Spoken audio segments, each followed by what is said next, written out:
सोचिए, 3 अरब अक्षरों वाली कोई किताब पढ़नी हो। ह्यूमन जीनोम प्रोजेक्ट का चैलेंज कुछ ऐसा ही था। तो चलिए इस मेगा प्रोजेक्ट के बारे में जानते हैं जिसने हमारे पूरे जेनेटिक कोड को पढ़ने का बीड़ा उठाया। इसका सबसे बड़ा गोल था हमारे डीएनए में मौजूद 3 अरब केमिकल बेस पेयर्स का सीक्वेंस पता करना। और इसका खर्चा अंदाजा था करीब $9 अरब, यानी हर एक बेस पेयर के लिए $3। अंदाजा लगाइए, सिर्फ एक इंसान के डीएनए की जानकारी स्टोर करने में 3300 किताबें लग जाएंगी। ये कोई छोटा मोटा काम नहीं था। 13 साल चले इस इंटरनेशनल प्रोजेक्ट को 2003 में जाकर पूरा किया गया। मतलब सिर्फ सीक्वेंसिंग ही नहीं बल्कि उस जानकारी को सबके लिए उपलब्ध कराना भी एक बड़ा लक्ष्य था। इस मुश्किल काम के लिए साइंटिस्ट्स ने 2 अलग अलग रास्ते अपनाए, पर मंजिल एक ही थी। तो ये हुआ कैसे? डीएनए को तोड़ा गया, उनकी लाखों कॉपियां बनाई और फिर कंप्यूटर से जोड़ा गया। एक बड़ी हैरानी ये हुई कि इंसानी जीन्स की संख्या सिर्फ 30,000 के करीब है, जो उम्मीद से काफी कम थी। और सबसे कमाल की बात, हमारे जीनोम का 2% से भी कम हिस्सा असल में प्रोटीन बनाता है। पता चला कि हम सब 99.9% एक जैसे हैं और आधे से ज्यादा जीन्स का काम अभी भी राज है। हर क्रोमोसोम पर जीन्स की संख्या भी अलग है। क्रोमोसोम 1 पर सबसे ज्यादा और Y पर सबसे कम। इतने सारे डेटा को समझने के लिए ही बायो इन्फॉर्मेटिक्स जैसी एक पूरी नई फील्ड बनानी पड़ी। तो इसका फायदा क्या हुआ? इससे बीमारियों को समझने और उनके इलाज में एक क्रांति आ गई। अब हमारे पास इंसान की पूरी जेनेटिक किताब है। सवाल ये है कि इसका अगला चैप्टर हम कैसे लिखेंगे। नमस्ते। चलिए आज एक ऐसी कमाल की जासूसी टेक्निक के बारे में बात करते हैं जिसने कह सकते हैं क्राइम सॉल्विंग का पूरा तरीका ही बदल कर रख दिया। जरा इमेजिन कीजिए, एक क्राइम सीन है, पुलिस पहुंचती है, पर वहां ना कोई गवाह है, ना ही कोई साफ सुराग। अब ऐसी सिचुएशन में इन्वेस्टिगेटर क्या करेगा? कल्प्रिट को पकड़ेंगे कैसे?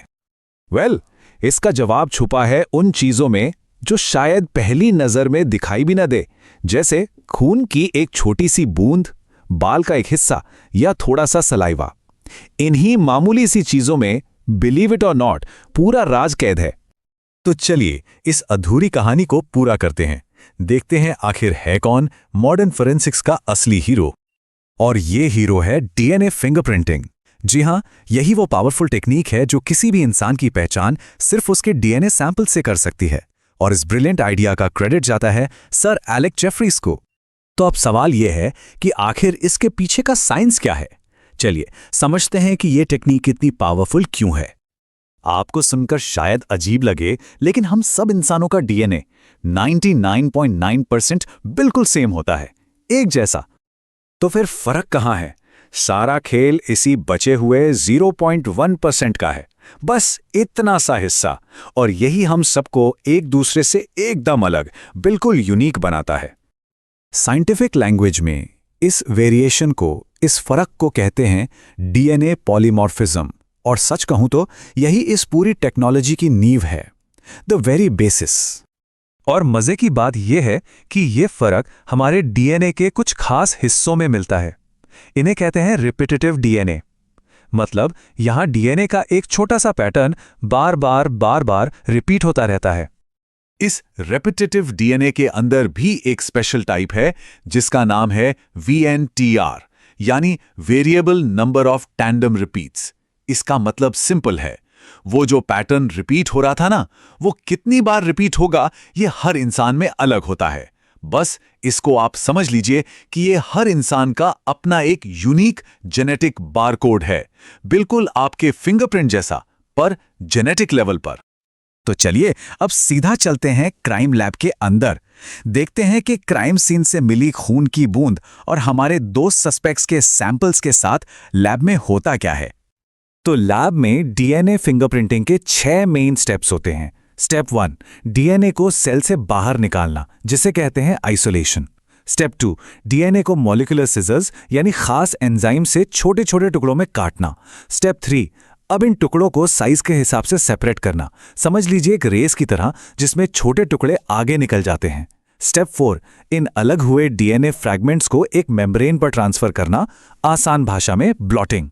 स्टेप 5, अब आती है बारी उन यूनिक VNTRs को ढूंढने की। इसके लिए रेडियो एक्टिव प्रोब्स यूज होते हैं जो सीधा जाकर हमारे बारकोड से चिपक जाते हैं। और फाइनल स्टेप 6, ऑटो रेडियोग्राफी। इससे उन प्रोब्स की वजह से हमें एक एक्सरे फिल्म पर एक यूनिक पैटर्न यानी हमारा DNA फिंगरप्रिंट दिखने लगता है। ओके, तो वो मोमेंट आ गया है। लैब का सारा काम हो चुका है और अब वक्त है पर्दा उठने का। और ये देखिए, ये है फाइनल ऑटो रेडियोग्राम। यहां हमें अलग अलग DNA बैंड्स के पैटर्न्स दिख रहे हैं। अब बस हमें क्राइम सीन वाले पैटर्न को हमारे सस्पेक्ट्स के पैटर्न से मैच करना है। रिजल्ट बिल्कुल साफ है। आप देखिए, जो पैटर्न क्राइम सीन से मिले सैंपल का है वो सस्पेक्ट ए के पैटर्न से बिल्कुल नहीं मिलता, लेकिन सस्पेक्ट बी का पैटर्न वो क्राइम सीन के पैटर्न से परफेक्टली मैच कर रहा है। एक बैंड मिल रहा है। मतलब साफ है, सस्पेक्ट ए इज क्लियर, पर सस्पेक्ट बी ही वो शख्स है जिसका DNA क्राइम सीन पर मिला था। और इसके साथ ही केस सॉल्व्ड। देखा आपने DNA फिंगरप्रिंटिंग की पावर। एक छोटे से क्लू से पूरा केस सॉल्व हो गया और असली कल्प्रिट पकड़ा गया। तो चलिए अब इस क्राइम स्टोरी से थोड़ा आगे बढ़ते हैं। देखते हैं कि ये अमेजिंग टेक्नोलॉजी क्राइम सॉल्विंग के अलावा और कहां-कहां काम आती है। फॉरेंसिक्स के अलावा इसके और भी बहुत इंपॉर्टेंट यूजेस हैं, जैसे पैटर्निटी या मैटर्निटी डिस्प्यूट्स को सॉल्व करने में, यानी बच्चे के असली माँ बाप का पता लगाने में।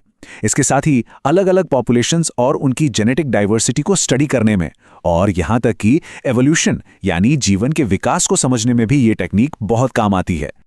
तो DNA एक छोटा सा क्लू है ना, पर इसके अंदर छुपे राज कितने बड़े हैं। सोचने वाली बात है कि आने वाले टाइम में हम इसके जरिए और कौन-कौन से बड़े राज खोल पाएंगे।